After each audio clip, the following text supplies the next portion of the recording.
Now, we've seen the meltdown from the MSNBC Morning Joe team, Joe and Mika. They have embarrassed themselves over and over again. Here is Joe Scarborough on Election Day. We still have an electorate, 70 million plus, that will be voting for a man who said he was going to assassinate for treason the chairman of the Joint Chiefs because he didn't support him on January the 6th, who has said just in recent days he was going to execute Liz Cheney with a firing squad, 9 guns pointed and shooting at her face. A man who has said that he was going to shut down CBS because he didn't like how they edited an interview. A man who said he was going to be a dictator from day one. A man who said he was going to terminate the Constitution. A man who said he was going to use the army and he was going to use the National Guard on his political opponents. Just absolutely hysterical, demented. And it's not just him. The rest of the MSNBC crew have practically declared a fatwa on Trump. They have since 2016. I could literally play you hours of tapes of just Joe. But here's just a teeny tiny taste of the craziness from Scarborough. And of course, it includes Hitler talk. Have a look at what he says before the election and then see if you can detect the change of tone after the election. And funnily, he's wearing the same outfit in both clips. An autocrat who decides to be a dictator on day one, who decides to arrest all those who he doesn't like, who's talked about assassinating generals that aren't sufficiently loyal to him, has complained to his chief of staff that his generals should be more like Hitler's generals. Seems to make sense for leaders of both parties to seek common ground, if it's possible at all. And I will tell you, a lot of Democratic leaders we've talked to this past week, since the election, have told Mika and me it's time for a new approach. Just completely bonkers. Joining me now is Newsweek's senior editor-at-large and Article 3 Project Senior Counsel, Josh Hammer. Josh, what do you make of that? Such a dramatic change in a very short period of time. And Joe and Mika have gone and had a meeting with Donald Trump. But my first question is, why would Donald Trump spare any of his valuable time meeting these two?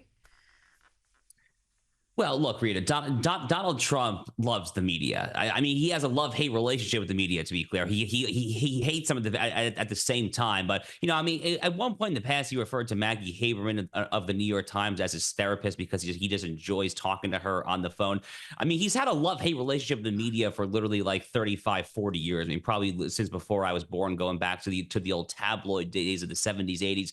I mean, Donald Trump cares what the media says. I mean, to be clear, the media usually says horrific things about him, but he cannot resist the temptation to care what they say. So that probably psychologically is what is going on here. Having said that, I think he has much more important things to do. We have a country to save. We have an economy to get back on track. We have a border to secure. We have multiple global hotspots in Ukraine and the Middle East and China to really start to cool down. So I would personally not advise him to meet with people like Joe and Mika. They certainly don't deserve his time, for God's sake, given them what they have said about him. We just saw a small snippet there. The Hitler talk has been out of freaking control over there on MSDNC. So I would not have advised Donald Trump to meet with them. But you know what? Look, he's the leader of the free world. If he wants to meet with them, so be it.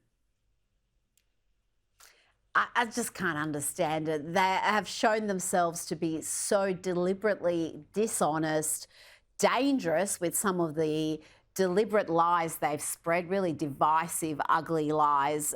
And now they've kind of given an opportunity to redeem themselves. I want to ask you about some more media shenanigans. This is lawyer Maya Weil defaming Trump's Defense Secretary Pete Hegseth. She seems to think his Christian tattoos are somehow white supremacist symbols and also making other false claims. Have a listen. Let's remember, like when we're talking about the secretary here and Hegseth and his white supremacist and extremist tattoos on his body, he is also a person, if he is in this job, who will be having the discussion with Donald Trump about sending the military into communities to police U.S. citizens. It's not the first time Pete Hegseth has been defamed in recent days. I know he has a lot on his plate right now, but Josh, you're a lawyer. I think he needs to seek some legal action. You can't just go on television and spew these sort of deliberate lies. This is something that's very easy to check. To call someone a white supremacist should come with some consequences unless you're actually telling the truth. So first of all, let me just observe that in the clip we just saw, I cannot help but notice that Bill Kristol is actually on the right side there nodding along as this woman is saying these horrific things about Pete Hegseth. I mean, how far has Bill Kristol fallen back when he was one of the leading conservative thinkers, someone who was all in for a strong Pentagon, for a strong military? Now he's nodding along that Pete Hegseth is a white supremacist. Look, Pete Hegseth is a Christian. He has some Christian tattoos. By the way, as an observant Jew, Pete Hegseth also has a Hebrew letter tattoo, like literally on his arm there. He is all in for the U.S.-Israel relationship. He's all in for Western civilization. That is a very bad white supremacist, isn't it? What sort of a Nazi has a Hebrew tattoo on his body?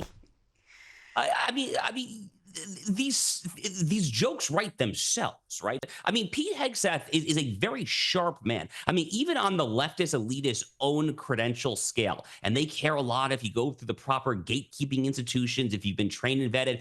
I mean, he has degrees from Princeton and Harvard. So even on their own terms, he is qualified. More generally speaking there, I mean, he served in Iraq and Afghanistan, multiple Bronze Stars. He is completely qualified. I actually had a piece for the Daily Mail, the British publication, just last week, saying that I think the pick is pure genius. America, actually, the Pentagon has seen a double-digit decline in recruitment for the Army, Navy, and Air Force alike. We need a young person from the millennial or Gen X generation to go in there and inspire morale in America's young warriors. We need our young soldiers here in America to stop reading Ibram X. Kendi and Robin DiAngelo and to start picking up the books from George Patton and Douglas MacArthur. And frankly, I think Pete Hegseth is a perfect guy to do that. I'm all in for this pick. I would love to see him start filing some defamation lawsuits. However, as a lawyer, I have to say America's defamation law system is totally fakakta, we might say back in the old Yiddish language. It is really bad. It has to be reformed. So I don't like his legal chances, but he probably deserves his day in court, honestly.